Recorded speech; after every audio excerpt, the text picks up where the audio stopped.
ഏറ്റവും കൂടുതൽ tableau stills ചെയ്ത ടീം. അവതരണത്തിൽ പുതുമ, വൈവിധ്യമാർന്ന ഗാനങ്ങളുടെ തിരഞ്ഞെടുക്കൽ.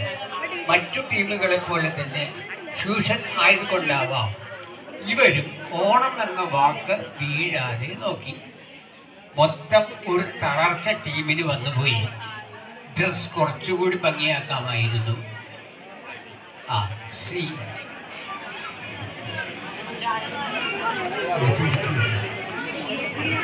അടുത്തത് ഡി ടീമാണ്.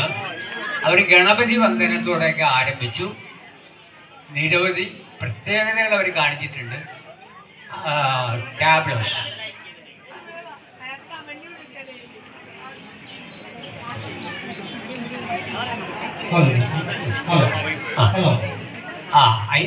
ഒരുപാട് ടാബ്ലോസ് അവർ കാണിച്ചിട്ടുണ്ട്.